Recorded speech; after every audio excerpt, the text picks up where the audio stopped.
창세기 12장 10절 말씀. 그 땅에 기근이 있으므로 아브라함이 애굽에 우거하려 하여 거리로 내려갔으니 이는 그 땅에 기근이 심하였음이라. 네.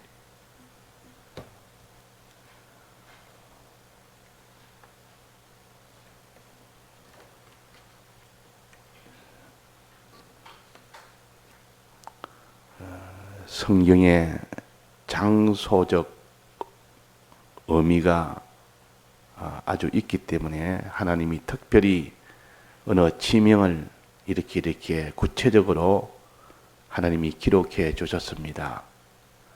그 지명이라는 것은 그 옮기는 장소가 지명이 됩니다.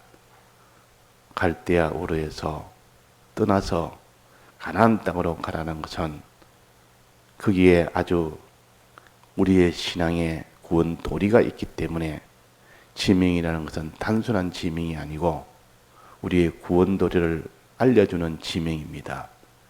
또 인명도 그렇습니다. 사람의 이름도 다 구원 도리를 가르쳐주는 그런 뜻이 있어서 다 사람의 인명도 그렇게 다 지었습니다. 그러면 우리가 지명에 대해서 특별히 하나님이 이 사람들이 사는 지명에 대해서 언급을 구체적으로 한 것은 아브라함 이후입니다. 아브라함 전 아담 때는 그냥 에덴 동산이라는, 지금은 구체적인 장소를 알지 못하나 에덴 동산이라는 그 하나로 모든 것을 다 지명을 말했고, 그 이후에 범죄하고 난 뒤에 쫓겨났습니다. 에덴 동산에서. 그 뒤는 어느 지점을 말한 적이 없습니다. 어느 장소라 이래가지고 말한 적이, 그냥 땅에서 살았다, 땅이라 그렇게만 표시했어요. 그러니까 가인과 아벨도 그렇고 노아도 그렇고 에녹도 그렇고 노아도 그렇고, 노아 후손 때부터 노아의 세 아들로 인하여 후손 때까지 어느 장소에 살았다는 것이 안 나옵니다. 그러다가 그 후손들이 이제 하나가 되어서 바벨탑을 쌓음으로 거기서 하나님이 흩어버려서 각 세계 각지로 퍼져나갔습니다. 그 퍼져나간 이후에 처음으로 아브라함이 이제 나타납니다. 아브라함이 나타나면서 구체적인 이제 지명이 나옵니다. 아브라함이 어디에 살았는가? 아브라함이 어디에 살았는가? 갈대아 우르에 산 아버지 데라가 그랬습니다. 가나안 땅으로 가고자 하여 그랬어요. 그러니까 그때 처음으로 갈대아 우르라는 지명이 나오고, 그 뒤에 이 가나안 땅이라는 지명이 나옵니다. 그래서 갈대아 우르라는 지명은 어떤 곳인가? 아브라함이 가나안 땅에 오기 전에 있던 그 본토가, 여기가 갈대아 우르라는 지명입니다. 가나안 땅은 하나님이 가라고 명령한 곳이 가나안 땅이에요. 그러면 갈대아 우르라는 것은 뭔가? 우리가 하나님의 첫 명령을 받기 전에, 즉 세상에 사는 동안, 예수 믿기 전에 세상에 살 동안 그 세상을 가르쳐서 갈대아 우르라. 내가 10살 때 예수를 믿었다. 그러면 10살 이전의 생활입니다. 내가 50살에 믿었으면 50살 이전의 그 세상을 갈대아 우르라. 예수 믿고 난 뒤에 이제 믿어서 살아보겠다, 구원 이루어보겠다고 나서는 그 땅이 가나안 땅이에요. 이 가나안 땅은 구원을 이루어 가도록 하기 위한 땅이에요. 거기서 잘 이루면 참 가나안 땅, 하늘나라를 거기서 이룰 수 있는 장소가 가나안 땅이라. 이 가나안 땅, 그래서 젖과 꿀이 흐르는 땅이라. 큰 기쁨을 하나님이 가질 수 있도록 준비하는 곳이 가나안 땅이에요. 또 젖이란 말은 기를 수 있는 곳이에요. 꿀이란 말은 기쁨이요, 젖이란 말은 길러간다 그 말이에요. 이렇게 하나님의 사람으로 길러서 큰 기쁨의 하늘나라를 가질 수 있는 그 땅이 젖과 꿀이 흐르는 가나안 땅이라. 그러니까 이 젖과 꿀이 흐르는 가나안 땅이기 때문에 여기서 잘 자라야 됩니다. 믿음으로 잘 자라면 영원한 하늘나라인 그 가나안 땅을 받게 되니까 그 기쁨이 됩니다. 그 기쁨이 된다. 그러니까 이 가나안 땅이라는 의미가 특별한 의미가 있다 그 말. 또 갈대아우르라는 것은 우리가 믿기 전에 하나님을 모를 때 살던 그 세상, 저도 예수 믿기 전에 있었던 그 세상, 그때는 친구도 많았고 이런 세상에 하고 싶은 것도 많았고 계획도 많았고 그때 모두 힘쓰고 애쓰고 그때 희로애락 감정, 그때 살았던 모든 것은 다 갈대아우르입니다. 그러나 하나님이 예수 믿도록 불러서 넣은 그 이후부터는 모든 현실은 가나안 땅이라. 이 세상에서 이제는 구원 이루어 가라고 내나 똑같은 집이고 똑같은 장소인데도 과거에는 갈대아우르였고 지금은 구원을 이루어 가도록 하신 가나안 땅이다 그 말이에요. 우리는 가나안 땅에 있는 겁니다. 그래서 잘못하면 이전에 믿지 않았던 그런 생활로 돌아가기 쉽습니다. 안 믿을 때 생활 돌아가 버려. 본토로 돌아가지 말아라. 이제 안 믿을 때 그 친구들 만나고 그 친구들 같이 어울려서 살던 그 생활로 그대로 다 돌아가 버리면 내나 그 갈대아우르로 돌아가는 겁니다. 그러니까 안 믿는 생활을 해버립니다. 하나님도 모를 때 그 생활로 복귀를 해버립니다.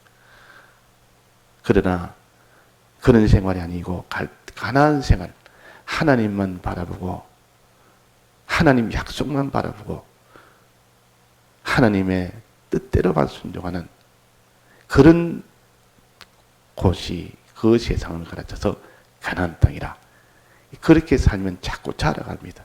점점 그 사람이 자라서 이제 영원한 하늘나라를 가지게 되는 그런 기쁨이 있게 됩니다. 그래서 젖과 꿀이 흐르는 땅이라. 지금 우리가 이 땅에 사는 이 현실들은 우리가 믿고 난 뒤에 만나는 이 모든 현실들은 젖과 꿀이 흐르는 가나안 땅이라. 그런데 이렇게 살다가 믿음에서 잠시 떠날 수가 있습니다. 믿음에서 이렇게 믿는 생활을 하다가 믿는 생활을 딱 중단해 보고요. 이제는 세상 생활로 돌아가 버려요. 이 세상 생활로 돌아간다고.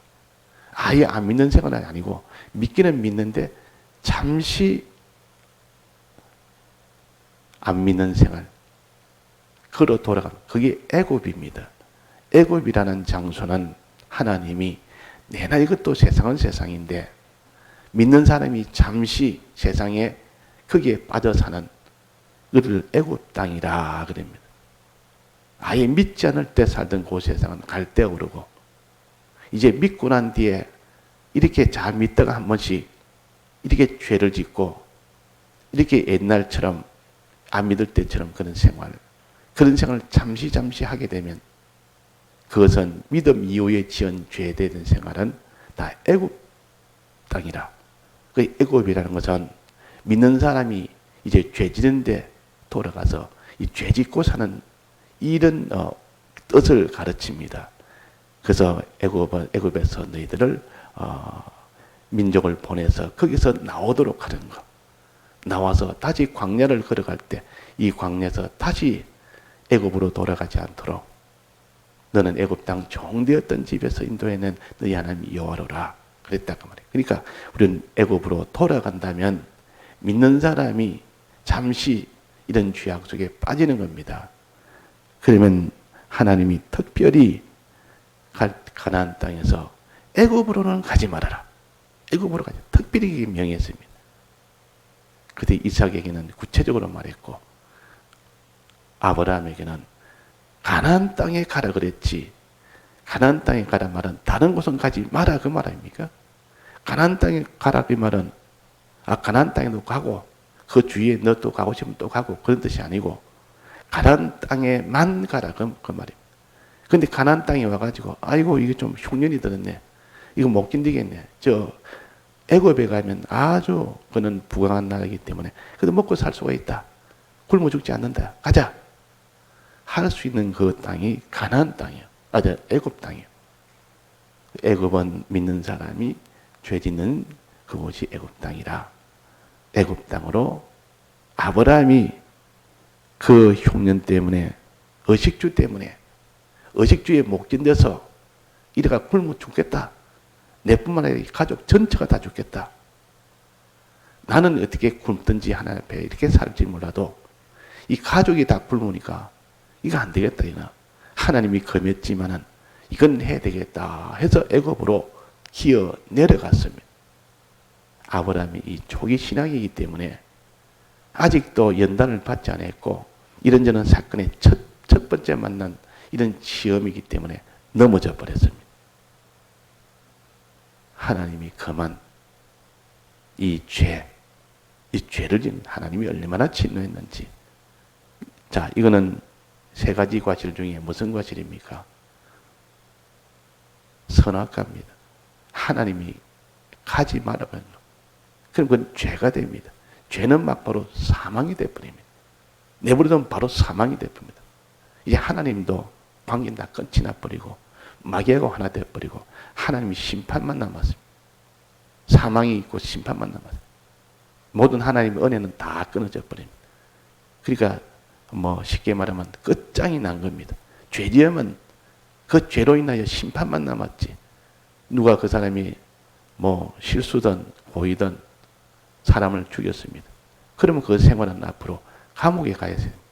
그거는 이 세상 바깥의 생활은 끝이 난 겁니다. 그런 것처럼 하나님 앞에 우리가 죄를 지으면 그것으로 끝입니다. 그냥. 하나님 심판만 받지. 막바로 지금 심판이냐 나중 심판이냐 거기 좀 차이가 있지. 반드시 심판이 옵니다. 이게 애굽에 갔단 말은 죄를 지었단 말이에요. 선악과를 먹었단 말이에요. 이거는 막바로 심판이 남았다는 거예요. 자, 아브라함이 하나님 앞에 이렇게 죄를 지은 이 사건이 굉장히 큰 사건이에요. 이 죄를 짓고 어떻게 해결됐습니까? 하나님이 아브라함에게 가라 갈 때 오르러 떠나서 이 가나안 땅에 가라 다른 데는 가지 말아라 했는데 거기서 애굽으로 갔으니까 하나님이 그만 것을 했다. 그러면 거기에 대해서 하나님이 어떻게 처리하십니까? 그래 너는 내 말을 어겼으니 너는 심판받아 끝이다. 나는 이제 다시 널 돌아보지 않겠다. 재판관이 심판할 일이 재판관이지. 근데 하나님은 재판관이면서 긍휼하신 하나님이시. 긍휼의 하나님이라. 우리 여기서 대속의 하나님이 여기서 나옵니다. 만약에 대속의 하나님이 우리가 믿지 못하고 이분을 만나지 못하면 그냥 하나님 인도 따라가다가 애굽으로 내려갔다면 끝입니다. 선악과 먹으면 그 자리에서 심판만 나면 심판받아야 되지 다른 일을 할 수 있습니까? 근데 하나님이 긍휼을 베풀어서 거기에 간섭을 해서 그 모든 것을 다 알려서 잘못 취한 그 바로왕에게 큰 재앙을 내렸다. 큰 재앙. 그 재앙은 아브라함이 받을 재앙이에요. 아브라함이 받을 재앙을 그 바로왕에게 내려버린 겁니다. 바로왕이. 그러니까 이 바로왕이 그 재앙을 받고 이게 어쩐 일인가? 이렇게 사라를 취하고 나니까 이런 큰 재앙이니까 사라를 보고 물었다. 어찌 된 일이냐? 분명히 이거는 연구가 있다. 이런 큰 일은 무슨 연구가 있다. 바른 대로 말해라. 너 무슨 연구인지. 그러니까 두려워서 처음에는 그랬지만 이제는 내가 그의 누이가 아니고 나는 그의 아내입니다. 아브라함 불러가지고 너 왜 내한테 아내라고 남편이라고 너는 내 말을 안 했느냐? 왜 말 안 했느냐? 네가 말 안 하니까 내가 어떻게 알겠느냐? 책망을 해요. 그러니까 두려우니까 그저 살려준 겁니다. 자, 얼른 올라가라. 얼른 가라. 물질 주면서 얼른 가라. 자, 하나님이 그때 간섭 안 했다면 아브라함은 그것으로 그냥 끝입니다. 그냥. 그냥 심판받아다 끝이 나지. 그럼 어떻게 됩니까? 심판을 어떻게 내리겠습니까? 그 바로 왕이 모르고 사라를 취하게 됩니다. 취해버리면 이제는 하나님의 심판이 바로 그 나라에 그 심판이 내리게 됩니다. 내리는 동시에 아브라함도 함께 그 아내와 같이 망하게 됩니다. 이것이 정상의 일반의 법칙입니다. 하나님이 그렇게 처리해야 되는데 거기서 하나님이 바로에게 재앙을 내려서 그걸 알도록 해서 더 이상 범죄하지 않도록 거기서 하나님이 긍휼을 베풀어서 하나님이 간섭을 하셔서 그 모든 재앙을 면하게 해준 겁니다. 다시 기회를 준 겁니다. 다시 올라가라. 자, 하나님의 이 사랑이라는 것은 이런 겁니다. 우리가 죄를 지었으면 실수든 고의든 실수는 앞에 자백만 하면 되고 주님 내가 몰랐습니다. 다음부터는 그렇지 않겠습니다. 이러면 되고 고의로 지은 죄는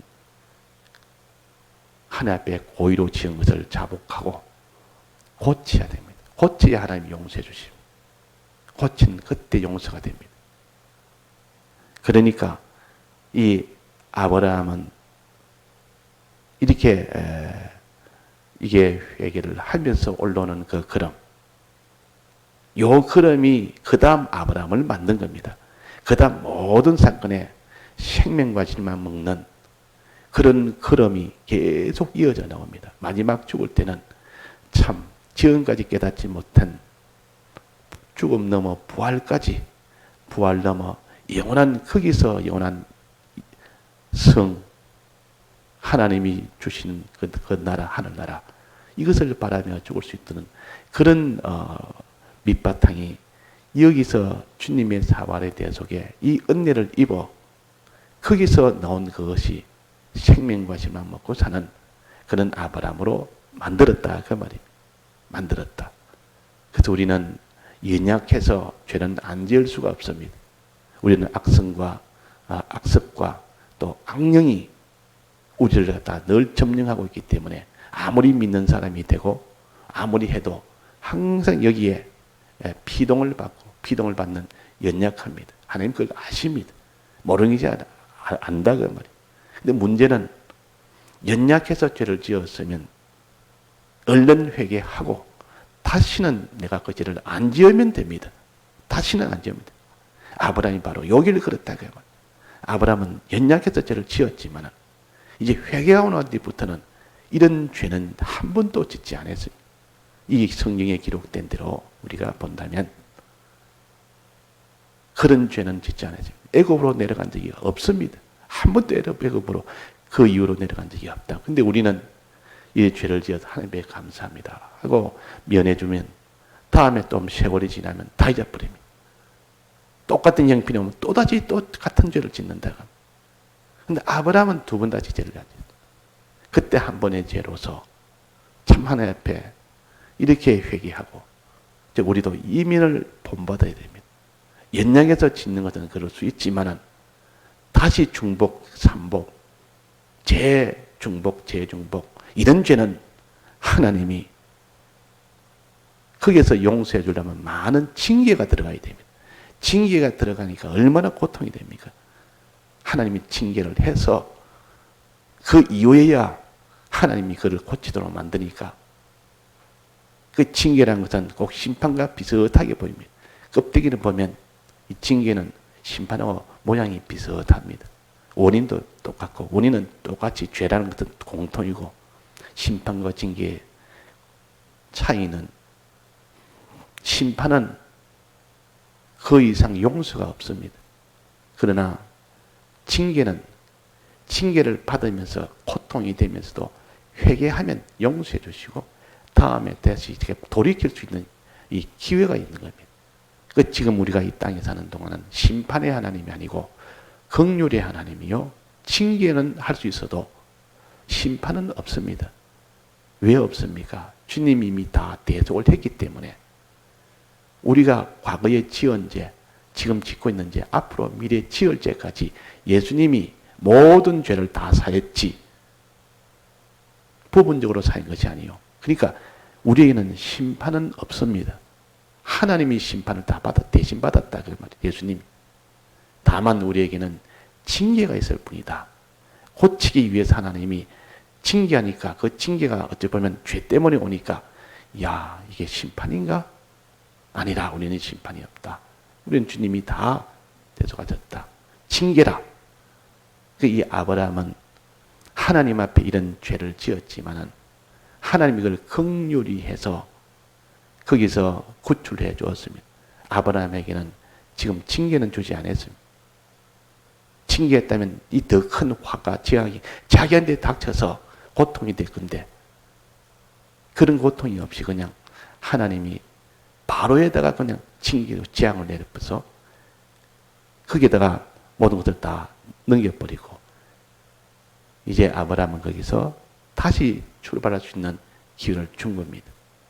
기회를 줬다면 자 이런 기회가 주었을 때 하나님께 감사하고 다시는 죄 짓지 않는 평생을 이런 죄 속에 나는 애굽으로 내려가서 아내를 팔아먹고 그때 내 목숨 살려고 사람이 두려워서 벌벌 떨면서 물질 하나 거래 득벅득벅 받아가지고 이게 참 불의의 물질을 하나님이 이렇게 저주함에 이런 물질을 갖다가 받았고 나는 이런 놈이다. 나는 이런 놈이다. 평생을 이렇게 그런 놈이라 알고 그렇게 스스로 조심하며 걸어간 사람은 다시는 그 애굽 땅에 안 갑니다. 근데 그것이 뭐 그럴 수도 있지. 뭐 사람이 뭐 어려우면 그럴 수 있지. 별로 거기에 대해 애통하는 마음이나 없으면 똑같이 다음에 또 죄를 짓습니다. 그래서 베드로의 그 계집종 앞에서 나는 예수를 모른다. 나는 모른다. 나는 아무 상관없다. 이 세 번 부인한 것이 마지막에 그 숭유할 수 있는 그 힘이 거기서 나온 겁니다. 나는 예수님을 부인한 자다. 이걸 잊지 않은 겁니다. 아침마다 새벽에 닭이 올 때 닭은 앞부터 아침마다 닭이 옵니다. 매일 닭이 옵니다. 새벽만 되면 이 베드로는 예수님을 부인했던 계집종 앞에서 부인했던 이것이 아침마다 그 회개하는 마음을 가질 수 있으니까 평생을 그렇게 얼마나 복입니까 그게. 그게 복입니다. 평생을 닭 올 때마다 회개할 수 있으니까 얼마나 복입니까. 그러니까 우리가 이 죄 하나 이것 때문에 우리가 하나님의 긍휼의 이 은혜를 생각하고 다시는 우리가 이런 죄를 짓지 않는 아브라함의 이 믿음을 우리가 본받도록 해야겠다 하는 겁니다. 다 같이 통성으로 기도하시다가 자유하시겠습니다.